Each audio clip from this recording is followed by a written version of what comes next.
Good evening, ladies and gentlemen. This is Lounging with Lisa, the video series that has me lounging while coming at you with thoughts of the day. I got to thinking, I like to figure out, like, not just sit here and bitch about how people don't like to hear the truth and all this and that. I like to kind of get to the reasons why. That's the way I am. I like to investigate, think deeply, have battles with myself, interview all in my path, whip people off the side of the road and have them draw up pie charts as to why X, Y, and Z is so or isn't so. Always have to show my peace signs.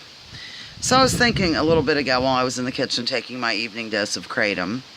That's Kratom. Look it up if you have a problem with most anything. I think, I'll get into that later.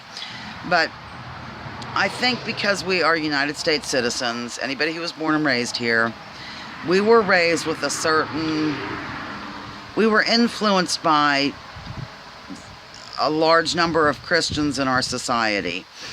You know, we're not officially a Christian nation, but I'm saying in terms of population that we were influenced by that, by those around us, by their Christianity. And of course, in Christianity, as well as other religions, you have an authoritarian figure. And you have somebody, I guess, that you worship or that you idolize or that you admire, whether it be Moses or Jesus or Zechariah or Isaiah, you know, whoever, the Apostle Paul. And I think that's sort of in our system. And then we go through the school system here. And we're kind of... We got to clean the girl. She's terribly... Oh, all right, honey. I'll be in a minute. Sorry, Perpetual. Louise was having some issues, and we have to clean her. Might even have to give her a bath. So, that was Perpetual in the background. Then when we get into the educational system, we're told of these founding fathers and how, you know, we sort of look up to them and idolize them and want to emulate them and our government and all that stuff. And so I think that with that being a part of us, like almost a puritanical way, I can't really, just a hero worship kind of thing being built into our DNA, for lack of a better description, that leads to not being able to let go of, for example, a favorite political figure, a favorite television anchor, or a movie star. Things like that. You know, back in the day, I did not want to hear one word against Geraldo. Oh my God, one time at a party in Houston, I got drunk. I know that's hard to believe. Excuse me, I'm sorry. I stood up on the coffee table, I think it was, during the party and just went on about how wonderful Geraldo was and don't say a word against my dear sweet Geraldo. And then, you know, John Stossel was a hero. And at one point, I lived for Bill O'Reilly. Yes, I know, ladies and gentlemen.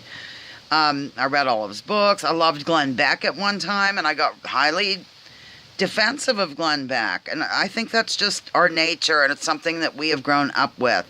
And it's very difficult to let that go. Believe me, that's why I'm not lecturing. I'm explaining what happened to me, and that's how I have faith in humanity. Because I was able to get away from that. I don't idolize anybody. My mother, I think, maybe, but, you know, I like to joke about her at least. In other words, I don't put my faith in any human being, period. A little bit Perpetual, I think, of course. I mean, because he's Perpetual. What else can you do with him except put your faith in him? And, you know, stuff like that. So, like Bernie Sanders upsets me a great deal, ladies and gentlemen. I don't idolize Bernie, but I admire him. There's a difference. I admire him for opening my eyes to the reality of the world in which I live, to a certain extent. Same with Thom Hartmann. I get upset with Tom because he goes on about the evil Republicans every day, and somehow skips over the sins of the Democrats. You know, let's let that slip by. I don't care for that. However, I find I can still garner information from Thom Hartmann, and I'm thankful to him that he was a stepping stone in my journey. So, okay, that's it. Lounging with Lisa, the video series that has me lounging while coming at you with thoughts of the day. Please join me in dropping your political identity and saying Gesundheit to Perpetual and focusing on issues in order to make this world a better place one day at a time. Bye-bye now.